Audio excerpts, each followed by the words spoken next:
बढ़ेगा, एकदम कंसंट्रेशन नहीं होगा। हाँ। पर धीरे धीरे टाइम, जैसे आधा घंटा से 45 मिनट, घंटा, सवा घंटा, इस तरह से एक ही आसन पे, एक ही आसन। डोंट चेंज आसन नहीं बदलने का। हाँ।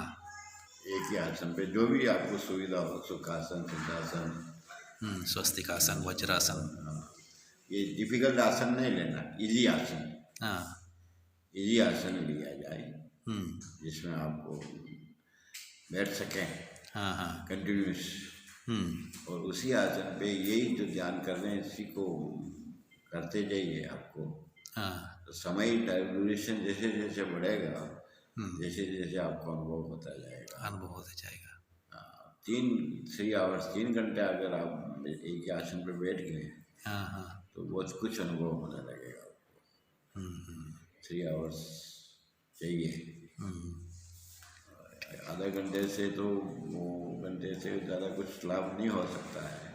हाँ हाँ। पर वो एकदम नहीं प्रैक्टिस होगा। जैसे आप बता रहे हैं, हमारा बिल्कुल क्लीन हो जाता है माइंड, शांत चित्त होने की स्थिति वही है कि 3 घंटे तक अपन बैठ सकते हैं तो बहुत कुछ अच्छा अनुभव होने लगेगा। साहब जी, मैं सुना आप लगभग 30 साल जैसे आसपास संत जैसे जिए। हाँ, यही जीवन जी रहा हूँ 30 साल से। हाँ, हमारा मतलब आपका रोज का रूटीन कैसा था तभी?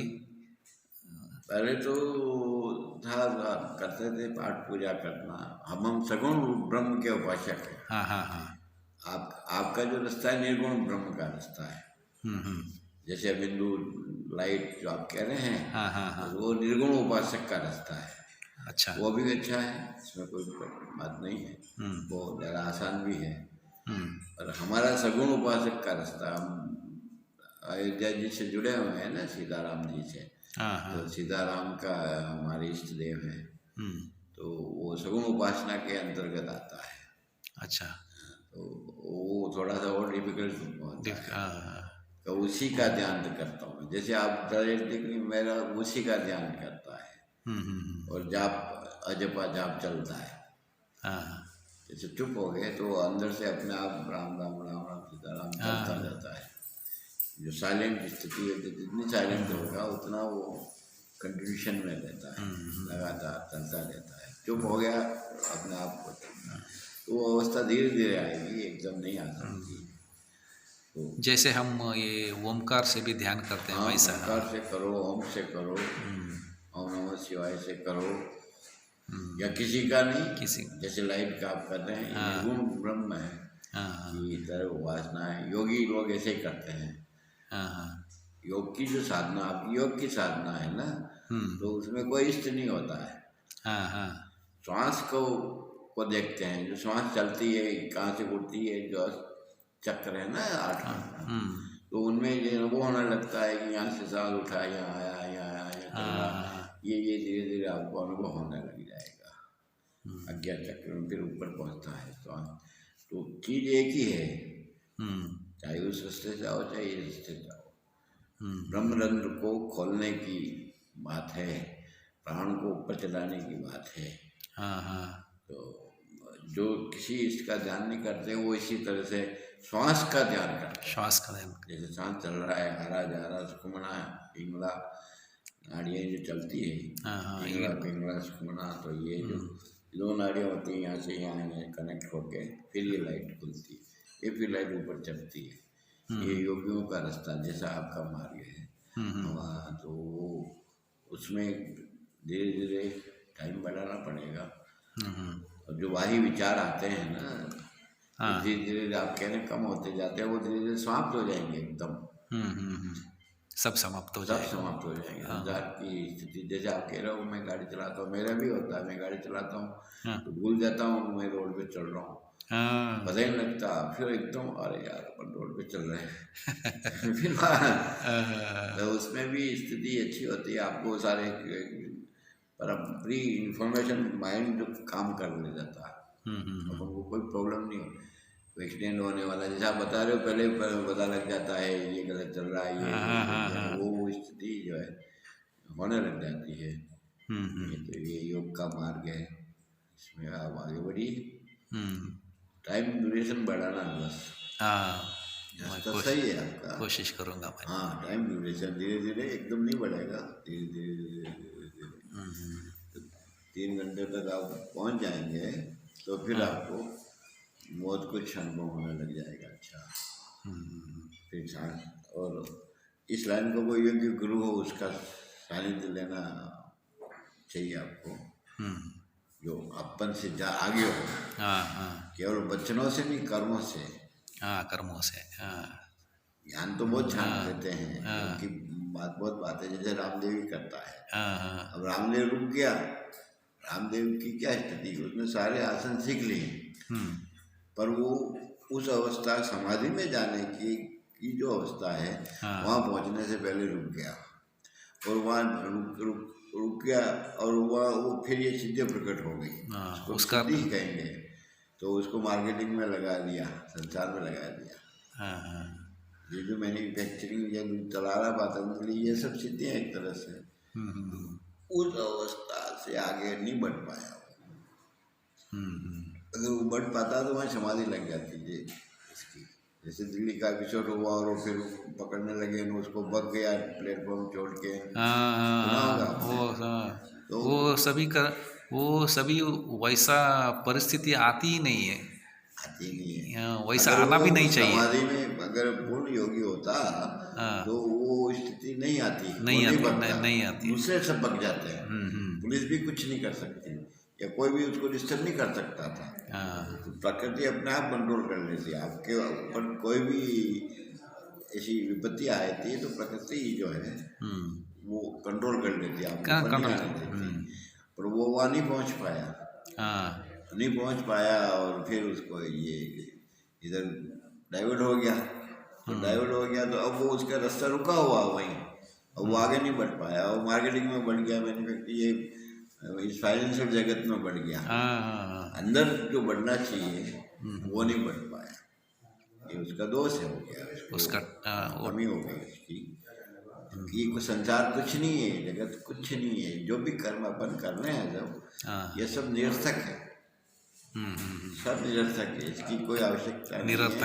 या आगे अपने परलोक की बात करते हैं अपन, वहाँ इनकी कोई आवश्यकता नहीं है, इनका मूल्यांकन नहीं होता है, लौकिक कर्मों का वहाँ कोई नहीं है।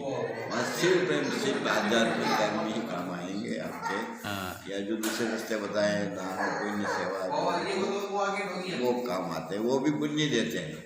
वो वापस पुण्य करोगे तो भी भोगना पड़ेगा, पाप करोगे तो भी भोगना पड़ेगा, अगेन आपको आना पड़ेगा, वापस मनुष्य देह मिल जाएगी, पर वापस आना पड़ेगा। और वापस नहीं आना पड़े ऐसी स्थिति में ये तरीके हैं, योग का है, भक्ति का है, ज्ञान का है, ये सब अलग अलग मार्ग गीता में बता रखे हैं। गीता पढ़ी नहीं पढ़ी आपने? गीता थोड़ी पढ़े है, थोड़ी पढ़ी। गीता को बार बार पढ़ो, तो उसमें ज्ञान, भक्ति, वैराग्य, योग सब बता रखे हैं, तो वो आपको इस काम में बहुत मदद करेगी। रामचरितमानस, मेरी रामचरितमानस की लाइन है मेरी, और वो गीता का सब सार, उसमें सब शास्त्रों का सार है, उसमें एक सुंदर जीवन शैली दी गई, मानव को कैसे जीना चाहिए, ये राम ने धरती पे अवतार लेके बताया है। अपन जैसे लोगों को ऐसे जीवोगे तो हमको पा जाओगे, रास्ता है। जैसे अपने मोबाइल में अपन ये सेट कर देते हैं जगह का नाम, लोकेशन तो लोकेशन पे आप पहुंच जाते हैं, जैसे मोबाइल बता देता है। चलो उसी तरह से रामचरितमानस ये बताती है कि इस तरह से जीवन जियोगे, इस तरह से व्यवहार करोगे तो आप मेरे को पा जाओगे। वो गीता मानस का राम ने का अवतार बताया। कृष्ण ने जो अवतार लिया उसने जो है वो योग का मार्ग दिखाया, ज्ञान का मार्ग दिखाया, भक्ति भी दिखाई, कर्म की दिखाया, तो सारे का विवेचन कर रखा उन्होंने। तो 3-4 मार्ग में कैसा भी पकड़ो आप पहुँच सकते हो वहाँ जहाँ आपका लक्ष्य होना चाहिए, एम होना चाहिए कि मेरे को कहाँ जाना। केवल सीखना नहीं, योग सीखने में भी लक्ष्य होना चाहिए कि मैं पूर्ण समाधि में जाऊँ। जैसे आपका रास्ता है तो आपका रास्ता ये कहता है कि पूर्ण समाधि अवस्था प्राप्त करूँ, तो समाधि के ये पहले की अवस्था है, ज्ञान धारणा समाधि जो है ये पहले की अवस्थाएं हैं। इनको पार करते करते वो आप पहुँचते हैं शून्य नींद, शून्य अवस्था में जाएगा। मस्तिष्क जो है शरीर शून्य हो जाएगा आपका एकदम, और फिर वो द्वार खुलते हैं इसके बाद। और समाधि में जाने के लिए योगी का मार्ग है, इसमें प्राण उलटते हैं। प्राण उलटने का मतलब है कि आपकी जैसे मृत्यु के समय जो होती है अवस्था, वो अवस्था होती है। और वो वहाँ घबरा जाता है व्यक्ति, वहाँ घबरा जाता है, तो वो फिर उसको आगे पार नहीं कर पाता है। फिर क्या करने लगते हैं, ये ऐसे प्रवचन करना, सिखाना करना, इस लाइन में आ जाते हैं। कोई पूर्ण योगी ये काम नहीं करेगा, सिखाने का काम नहीं करेगा। जैसे वो सिखाना तो टीचिंग हो गया, टीचिंग हो गया, टीचिंग में तो वो काम नहीं करेगा। वो पूर्ण समाधि में होगा, वो संसार से बिल्कुल हटके रहेगा, अकेला रहेगा, कोई उससे लेना देना नहीं, कोई कर्म नहीं, ये सब समाप्त हो जाते हैं। वहाँ कर्मों की स्थिति, ज्ञान की स्थिति समाप्त हो जाती, पूर्ण वैराग्य आ जाता, खड़ा हो जाता पूर्ण संसार से पूर्ण विरक्ति, जिसको विरक्ति कहते हैं या संन्यास की परिभाषा में। तो वो अवस्था भी इस योग मार्ग से आती है, पर वो थोड़ा सा वहाँ अंतिम में ये जहाँ आप बता रहे हो वहाँ तक तो आसानी से पहुँच सकता है।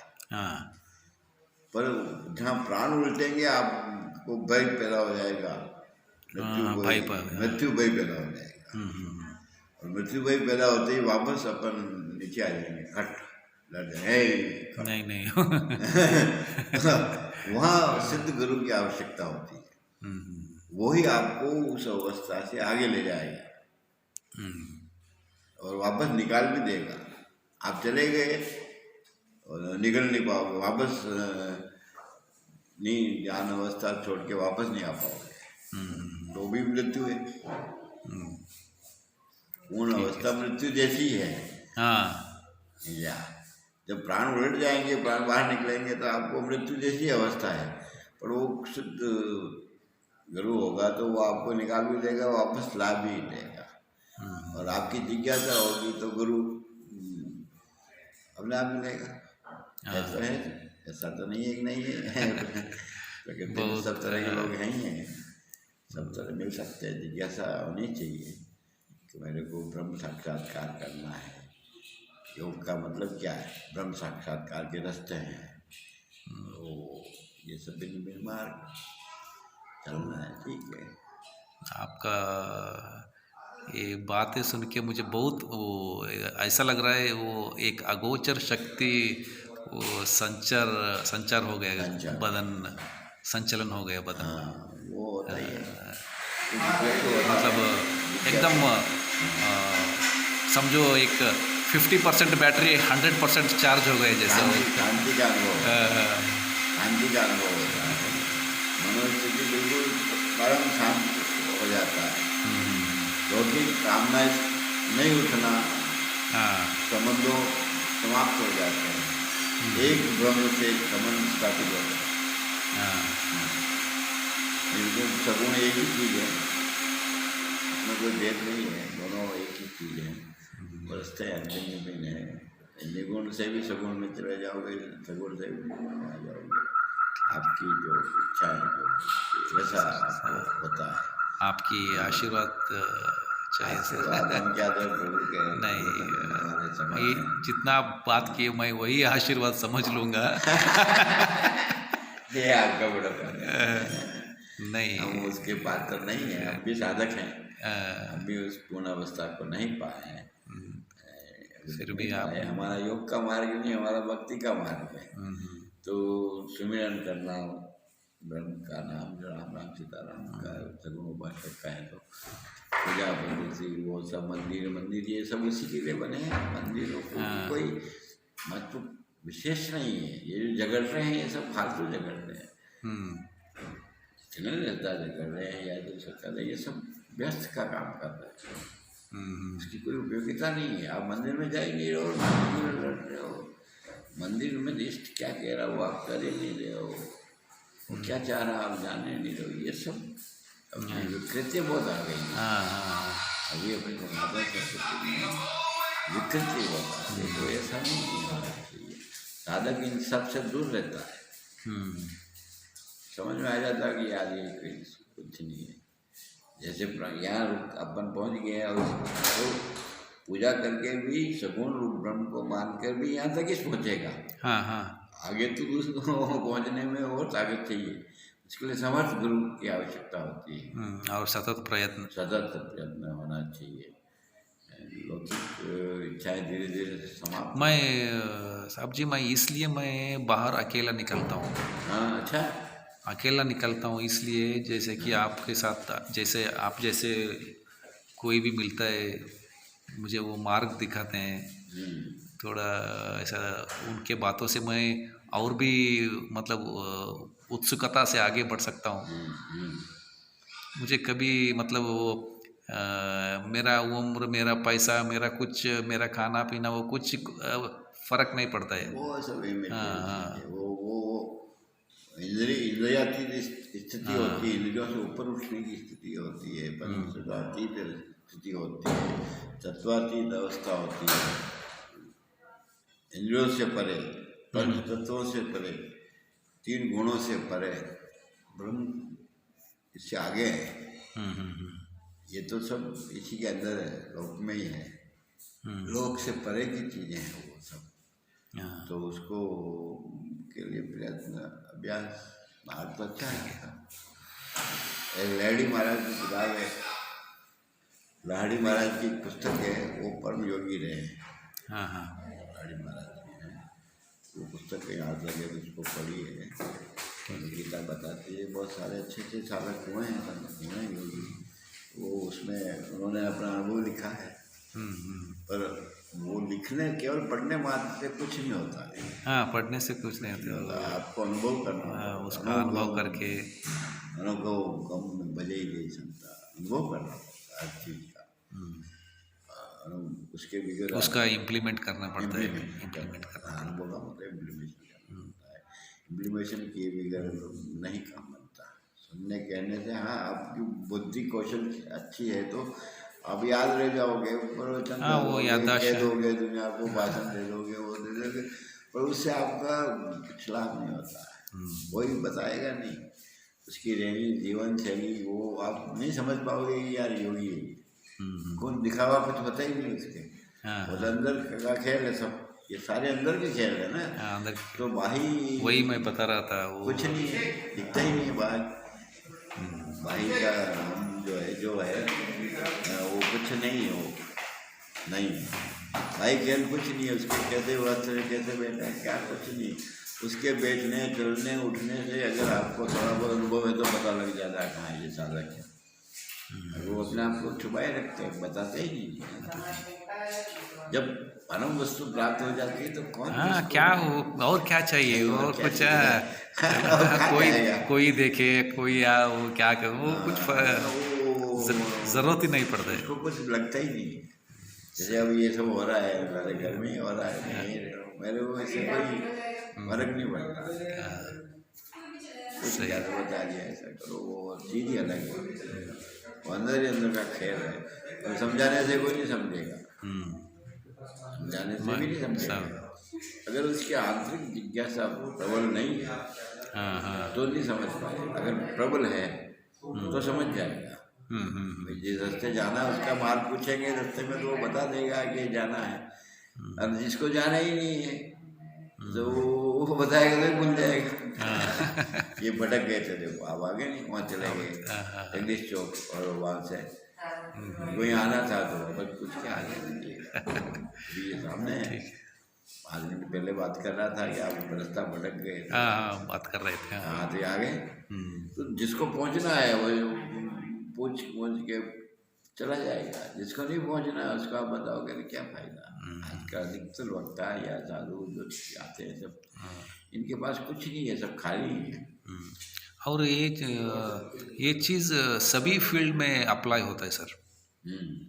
सभी सभी कामों में, सभी हर घर में, हर काम में, हर धर्म अलग बात। नहीं है। ये जो धर्म की व्याख्या की है ये भी बहुत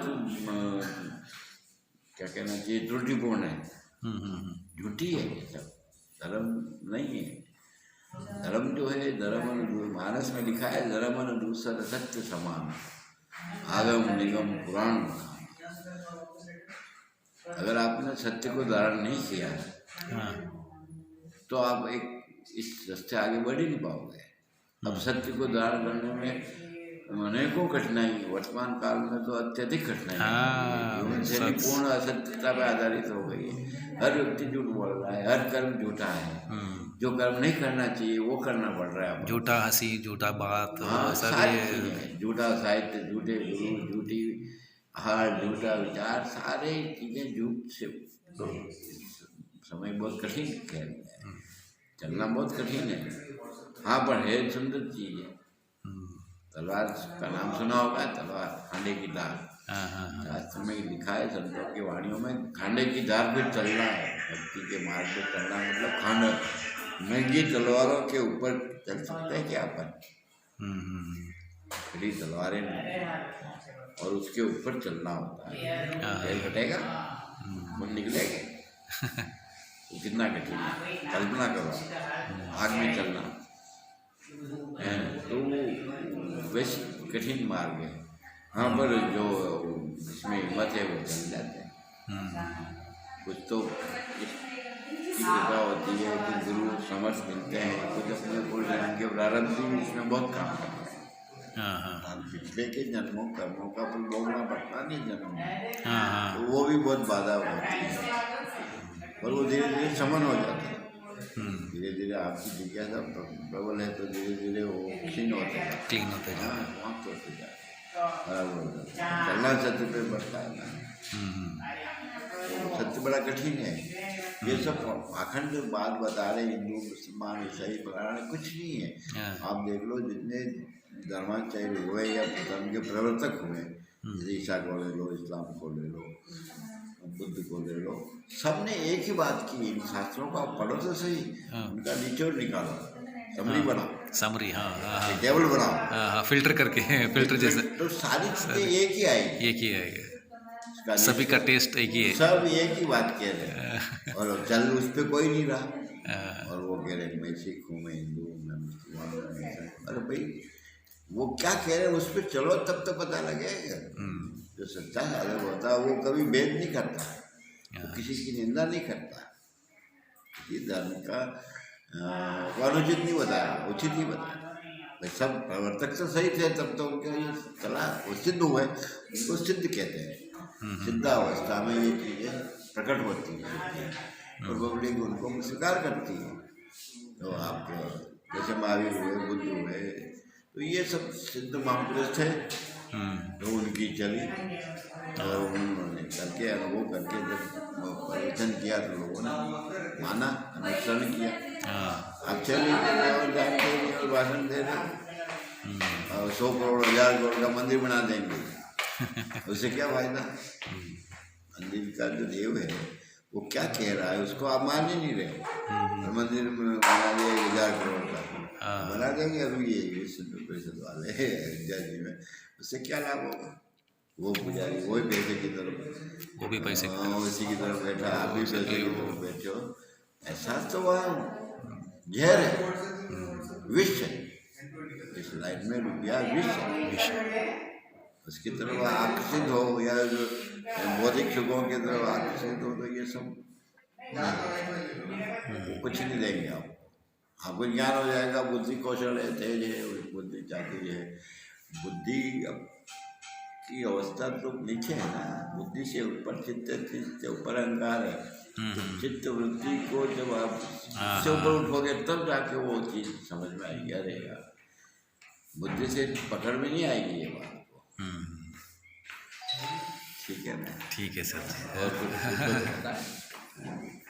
बस धन्यवाद, धन्यवाद सर जी। Thank you.